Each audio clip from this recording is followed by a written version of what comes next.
Hello everyone! I have one of my favourite books to read for you today. It's The Snail and the Whale by Julia Donaldson.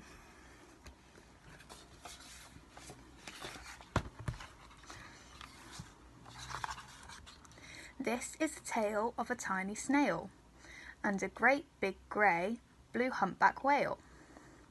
This is a rock as black as soot, and this is a snail with an itchy foot. The sea snail slithered all over the rock and gazed at the sea and the ships in the dock. And as she gazed, she sniffed and sighed. The sea is deep and the world is wide. How I long to sail, said the tiny snail. These are the other snails in the flock, who all stuck tight to the smooth black rock, and said to the snail with the itchy foot, "Be quiet, don't wriggle, sit still, stay put." But the tiny sea snail sighed and sniffed, then cried, "I've got it, I'll hitch a lift." This is the trail of the tiny snail, a slivery trail that looped and curled and said, "Lift wanted around the world."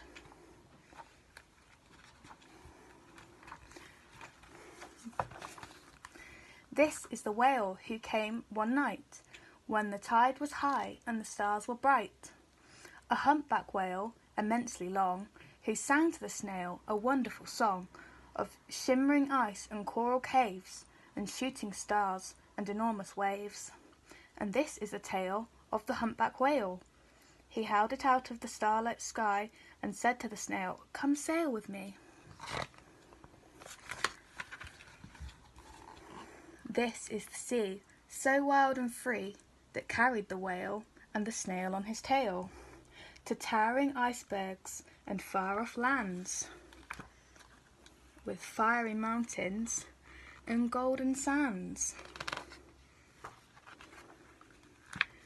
These are the waves that arched and crashed, that foamed and frockled and sprayed and splashed the tiny snail on the tail of the whale. These are the caves beneath the waves, where stripy fish with feathery fins and sharks with hideous toothy grins swam round the whale and the snail on his tail. This is the sky, so vast and high, sometimes sunny and blue and warm, sometimes filled with a thunderstorm, with zigzag lightning flashing and frightening the tiny snail on the tail of the whale.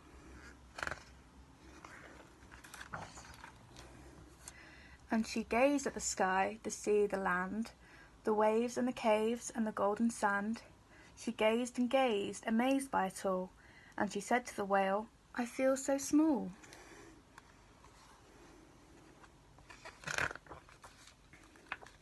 But then came the day the whale lost his way.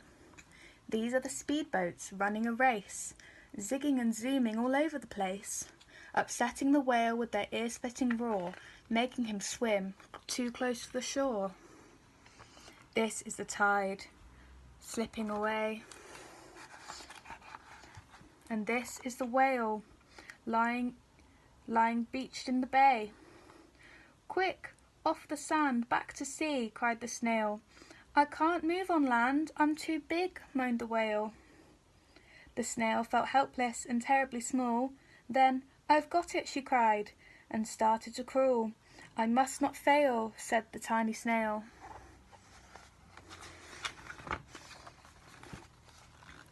This is the bell of the school in the bay, ringing the children in from their play. This is the teacher holding her chalk, telling the class, "Sit straight, don't talk." This is the board as black as soot, and this is the snail with an itchy foot. "A snail, a snail!" The teacher turns pale. "Look," say the children, "it's leaving a trail." This is the trail of the tiny snail, a slivery trail saying, "Save the whale."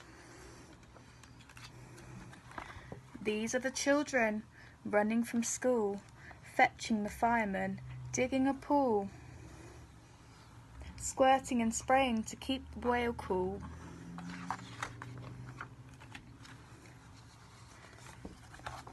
This is the tide coming into the bay, and these are the villagers shouting hooray as the whale and the snail travel safely away. Back to the dock and the flock on the rock, who said how time's flown and haven't you grown? And the whale and the snail told their wonderful tale of shimmering ice and coral caves, and shooting stars and enormous waves, and of how the snail, so small and frail, with her looping, curling, slivery trail, saved the life of the humpback whale. Then the humpback whale held out his tail, and on crawled snail after snail.